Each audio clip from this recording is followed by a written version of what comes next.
qiyomatda bo'lishiga emas, qiyomatning cho'zilishiga sababchi bo'lishimiz kerak. Qiyomatga yaqin oqibat ko'tariladi. Birinchi o'rtoqlardan ko'tariladi. O'rtoq bo'lmaydi, bo'lsa ham ziyofat uchun bo'ladi. Dasturxoni bor ekan deydi.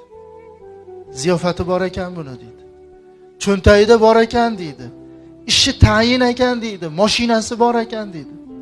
Hech bo'lmasa shunga yaqin yursam mashinasida yuraman, hech bo'lmasa piyoda oshga bormayman deydi.